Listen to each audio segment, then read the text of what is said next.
Hello friend welcome back to my channel song मैंने केमिति अच्छे आपण मैंने आशा करुच्ची जगन्नाथ आशीर्वाद आपण मैंने भले थे मु भी बहुत भले अच्छी सांग मैंने आज आम एक नुआ रेसिपी ट्राए करवा बिल्कुल नुआ उपाय आपण मैंने एमती बिल्कुल भी आगुरी कर तो जदि आपण मैंने मो चैनल नुआ channel T like share subscribe करने तले थी बेल आइकन टी दबे ने तो सांग मैंने लुक देखिकी जानीपारे आज आम कौन प्रस्तुत करुचे सांग मैंने आज आम घरे इजी उपाय अंडा पकोड़ा प्रस्तुत करवा खावाई बहुत बढ़िया लगे और समस्त को बहुत पसंद आसो तो सांग मैंने देखिकी जानीपारे केते सुंदर देखा जाउची आ केते डेलिशियस होईची भितरु बहुत नरम आउ बाहर बहुत क्रिस्पी खावाई समस्त को बढ़िया लगे तो सांग मैंने चलते आम वीडियोटी आरंभ करवा। प्रथम सांग मैंने मुझे तीनोटी सिझा अंडा नहीं अंडाटी ये बिल्कुल चोपा छड़े नहीं आम ये गोटे ग्रेटर नवा आउ अंडा गुड़िक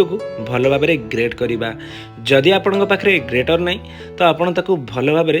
हाथ में एमती चकटी पारे तो ये देखिपे मो पाखे जेहेतु ग्रेटर थिला मुझे भल भाव ग्रेट कर जदि आपण पाखे ग्रेटर ना कौन से नाइफ मध्यम भल भाव काटी भी पारे छोट छोट करके तो ये ग्रेटर भल भाव हो गलापर मुझे गोटे देखो सिझा आलू नहीं बड़ साइज्र आलूटी ये आम कौन करवा आलू टी ग्रेट करवा या द्वारा खावाई बहुत बढ़िया टेस्ट आसो सेम प्रोसेस रे आम ये आलू टी ग्रेट कर नवा आलू गुड़िक आमर भल भाव ग्रेट हो गलापर आम ए किसी मसला ऐड करवा तो सांग मैंने मु प्रथम ये गोटे कटा पियाज नहीं बिल्कुल छोट छोट जिते किमा करके ने खावाई बहुत बढ़िया लगे आ जदि आप स्पाइसी खाऊँ 2-3 टी ये ग्रीन चिली काटिकी नहीं आउ कि धनिया पत्र देती या द्वारा बहुत बढ़िया बास्ना आसो तापर जी आम स्वाद अनुजाई लुण ये देदेबा टिके आउ टिके ये काश्मीरी रेड चिली पाउडर दे दूची आउ गोटे चमच ये चिकेन मसला दे दूची आउ गोटे चमच ये मैगी मसला दे दूची ये सब मसला देलापर ये आम हल्का टिके मसलाटे गुड़ाक मिसई नवा तापर जीवा आम ये नेक्स्ट प्रोसेस को ये सांग मैंने मुझे 2-3 चमच ये कॉर्नफ्लोर नहीं कॉर्नफ्लोर दवा द्वारा आमर गोटे भल बाइंडिंग हम आउ अंडा और आलू गुड़िक बिल्कुल भी जो आम फ्राए करवा बिल्कुल भी से तेल जीवनी आउ पूरा परफेक्ट भाव में फ्राए हम तो ये आम भल भाव में मिसई नवा जमीती ये बिल्कुल भी पानी पानी हेनी मन रखिए बिल्कुल भी आपड़ ये पानी देवे ना पूरा ड्राए करके चकटे आ देखो हाथ में बिल्कुल भी लगुनि पूरा परफेक्ट भाव में बॉल जमी रेडी हम से टाइप री बनई ने प्रथम आम ये सबगुड़िक बॉल रेडी करके नहींचे जीवा ये आम नेक्स्ट प्रोसेस को ये सांग मैंने मु गोटे कंचा अंडा नहीं अंडा टी देखिए भल भाव में फेटी नहीं तापर ये किसी ब्रेड क्रम नहीं देखिपे आम प्रथम अंडा जो भांगिकी रखीचे आउ ताधीरे टिके प्रथम डिप कर नवा डिप कलापर आ जो ब्रेड क्रम टी अच्छी से ब्रेड क्रम रे आम एमती गोल कर मिसई नवा आउ देखिपे पूरा परफेक्ट भाव में ब्रेड क्रम टी लगी जाइए तो सांग मैंने जदि आप पाखे ब्रेड क्रम ना तो ये आप कॉर्नफ्लोर भी यूज करेंगे कॉर्नफ्लोर भी डिप करके मतलब आप अंडारे डिप करेंगे तापर कॉर्नफ्लोर एमती मिसई ने सेटा भी हो पार तो जेहेतु मो पाखे ब्रेड क्रम थिला तो ब्रेड क्रम रे मु ऐड करिछि आउ ब्रेड क्रम द्वारा ये बहुत क्रिस्पीनेस आसो आ खावाई बहुत बढ़िया लगे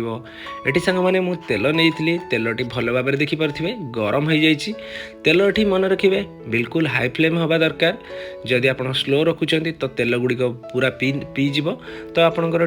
तेलटी भल भाव में गरम हवा दरकार तो तेलटी गरम होगापर मुझे सबुड़ देखूँ पकई नहीं आउ पाखापाखि 30-40 सेकंड भितर आम एमती टिके तल उपर करवा गोटे स्पून मध्यम देखूँ गोटे कर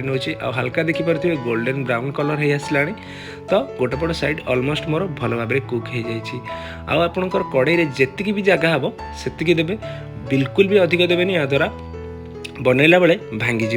तो ये देखिपे बहुत परफेक्ट भाव में आमर सबुड़ गोल्डन ब्राउन कलर हो जाए पूरा परफेक्ट भाव में वेल कुक हो जाए तो देखूँ मुझे कौन कर सबुड़ को बाहर को काढ़ी नौ आते सुंदर भाव में रेडी हो बहुत क्रिस्पी हम आ खावाई भी बहुत बढ़िया लगे जदि आप छोट छुआ को दौरान बहुत पसंद करेंगे कटलेट टाइप आमर ये पसंद हो माने रेडी होती आप मीन चटनी साथ भी सर्व करेंगे आ जदि टमाटो केचप साथ खाइबे भी बहुत बढ़िया लगे तो ये देखिपे केते लुक बढ़िया आसी सांग मैंने बहुत छोट बड़ समस्त को पसंद आसो आ बहुत कम समय भितर आ कम